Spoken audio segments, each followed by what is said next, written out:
사람들이 착각하는 것이 하나 있습니다. 누군가 나에게 부탁을 하면 그건 단순한 부탁이라고 생각하는 것입니다.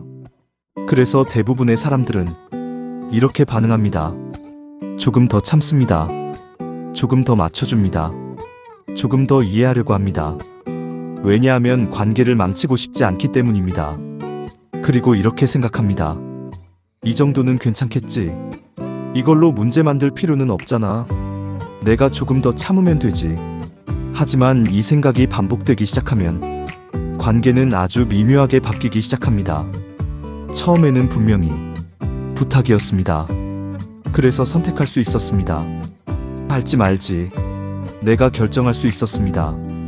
그런데 시간이 지나면 이 선택이 점점 사라집니다. 어느 순간부터는 선택이 아니라 당연한 일이 되어버립니다. 그리고 그때부터 사람은 이상함을 느끼기 시작합니다. 왜 나만 계속 이걸 하지?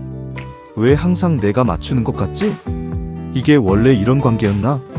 이 질문이 떠오른다면 이미 관계는 한쪽으로 기울어져 있는 상태입니다. 이런 일이 어떻게 시작되는지 조금 더 자세히 보겠습니다. 퇴근하려고 준비를 하고 있습니다. 오늘 하루도 길었고 몸도 마음도 지쳐 있습니다. 이제 집에 가서 쉬고 싶은 순간입니다. 그때 누군가가 다가옵니다. 그리고 이렇게 말합니다. 이거 하나만 부탁해도 될까? 이 말 자체는 전혀 문제 없어 보입니다. 그래서 대부분 사람들은 이 단계에서는 거절을 잘하지 않습니다. 그런데 여기에 한마디가 더 붙습니다. 이거 하나 부탁하는데 그것도 못해줘? 이 순간 상황이 바뀝니다. 단순한 부탁이 아니라 압박이 됩니다. 이 말을 듣는 순간 사람은 바로 반응하지 못합니다. 대신 머릿속에서 여러 생각이 동시에 올라옵니다. 이걸 거절해도 되나? 괜히 분위기 이상해지는 거 아니야? 이 정도는 해줘야 하는 거 아닌가? 이렇게 생각이 이어지면서 결국 결론은 하나로 향합니다. 그냥 하자. 이 선택은 그 순간에는 별거 아닌 것처럼 느껴집니다. 하지만 이 선택이 관계를 바꾸는 시작이 됩니다. 다음에도 비슷한 상황이 생깁니다. 또 부탁을 받습니다. 그리고 그때는 조금 덜 고민합니다. 왜냐하면 한 번 이미 해봤기 때문입니다. 그리고 또 합니다. 이게 반복되면 사람의 인식이 바뀝니다. 이 사람은 부탁하면 해주는 사람이구나. 이 인식이 만들어지는 순간 관계의 기준이 정해집니다. 그리고 그 기준은 쉽게 바뀌지 않습니다. 이건 단순한 부탁이 아닙니다. 죄책감을 이용한 심리 압박입니다. 중요한 건 상대가 나쁜 사람이어서가 아닙니다. 상대는 그냥 가장 쉽게 되는 방법을 쓰는 것뿐입니다. 사람은 누구나 조금 더 편한 쪽을 선택합니다.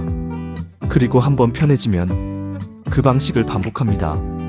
그래서 한번 받아들여진 행동은 계속 반복됩니다. 이건 회사에서만 일어나는 일이 아닙니다. 친구 관계에서도 똑같이 일어납니다. 친구가 이렇게 말합니다. 야, 너밖에 없어. 이거 좀 도와줘. 이 말을 들으면 처음에는 기분이 나쁘지 않습니다. 오히려 이렇게 생각합니다. 나를 믿고 있구나. 나를 필요로 하는구나. 그래서 도와줍니다. 그런데 그 다음이 문제입니다. 또 연락이 옵니다. 또 비슷한 부탁입니다. 그때부터 조금씩 이상함을 느끼기 시작합니다. 왜 항상 나지? 다른 사람도 있는데 왜 나한테만 이러지? 하지만 이미 관계의 기준은 만들어진 상태입니다. 상대 입장에서는 이렇게 생각합니다. 이 사람은 부탁하면 해주는 사람이니까. 그래서 계속 같은 행동이 반복됩니다. 이게 바로 조종이 시작되는 순간입니다. 그리고 더 교묘한 방식도 있습니다. 말을 하지 않는 방식입니다. 갑자기 분위기가 바뀝니다. 말수가 줄어듭니다. 표정이 달라집니다. 답장이 느려집니다. 아무 말은 하지 않지만 느낌이 이상해집니다. 이때 사람은 굉장히 불편해집니다. 그리고 스스로를 돌아봅니다. 내가 뭘 잘못했나? 내가 먼저 맞춰야 하나? 그래서 결국 먼저 다가갑니다. 먼저 사과합니다. 먼저 맞춥니다. 이건 말로 하는 조종이 아니라 분위기로 하는 조종입니다. 이 모든 상황의 공통점은 하나입니다. 당신이 점점 맞추게 된다는 것. 그리고 더 중요한 건 이게 반복된다는 것입니다.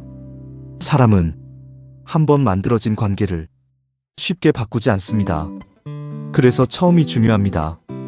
그리고 여기서 가장 중요한 사실이 있습니다. 사람들이 나빠서가 아닙니다. 진짜 이유는 이것입니다. 당신이 기준을 보여주지 않았기 때문입니다. 그렇다면 왜 이런 일이 계속 반복될까요?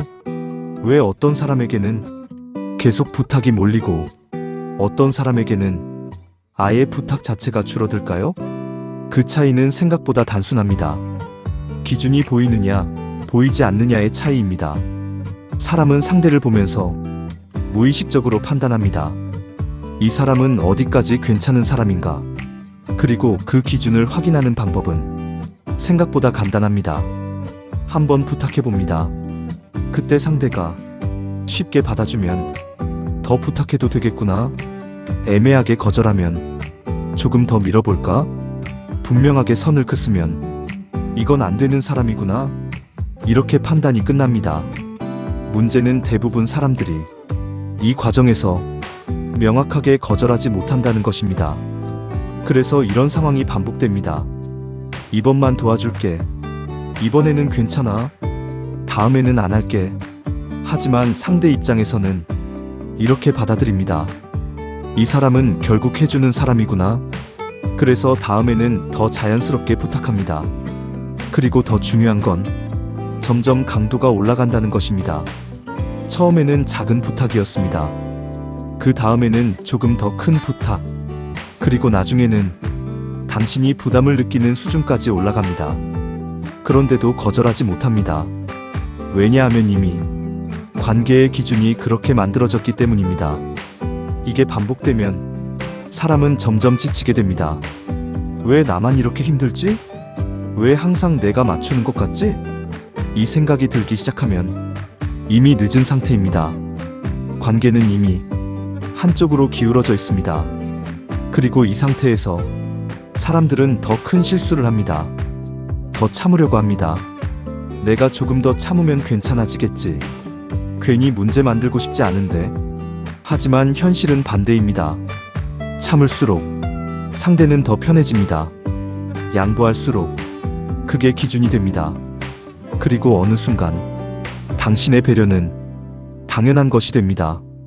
여기서 중요한 사실 하나. 사람은 원래 그렇게 행동합니다. 누군가가 계속 맞춰주면 그걸 기준으로 생각합니다. 그래서 이 문제는 상대의 문제가 아니라 관계 구조의 문제입니다. 그렇다면 이걸 어떻게 바꿀 수 있을까요? 방법은 복잡하지 않습니다. 하지만 쉽지도 않습니다. 기준을 다시 세우는 것입니다. 여기서 중요한 건 갑자기 사람이 바뀌는 게 아닙니다. 조금씩 바꾸는 것입니다. 예를 들어 누군가 부탁을 했을 때 이렇게 말하는 것입니다. 이번에는 어려울 것 같습니다. 이 말은 길지도 않고 강하지도 않습니다. 하지만 굉장히 중요한 신호입니다. 이 말을 들으면 상대는 이렇게 생각합니다. 아, 이건 안 되는 사람이구나. 그리고 그 순간부터 행동이 달라집니다. 부탁이 줄어들고 조심하기 시작합니다. 이게 바로 기준이 작동하는 순간입니다. 중요한 건 단 한 번의 행동으로 관계가 바뀐다는 것입니다. 지금까지는 계속 받아줬기 때문에 계속 부탁받았고, 이제는 한 번 선을 긋기 때문에 기준이 만들어집니다. 그래서 인간관계에서 중요한 것은 좋은 사람이 되는 것이 아닙니다. 기준이 있는 사람이 되는 것입니다. 많은 사람들이 좋은 사람이 되려고 노력합니다. 그래서 더 참습니다. 더 양보합니다. 더 맞춰줍니다. 하지만 그 결과는 더 편한 사람이 되는 것입니다. 그리고 편한 사람은 쉽게 사용되는 사람이 됩니다. 반대로 기준이 있는 사람은 존중받는 사람이 됩니다. 사람은 친절한 사람을 좋아합니다. 하지만 기준 없는 사람을 존중하지 않습니다.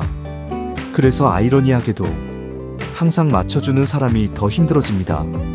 이걸 바꾸는 방법은 하나입니다. 배려는 하되 자신을 잃지 않는 것. 이게 핵심입니다. 이걸 모르면 같은 일이 계속 반복됩니다. 하지만 이걸 알고 나면 관계가 완전히 달라집니다. 이런 이야기가 도움이 되셨다면 구독으로 함께 해주세요. 더 나은 생각, 더 나은 관계, 더 나은 삶에 대한 이야기를 앞으로도 계속 나누겠습니다.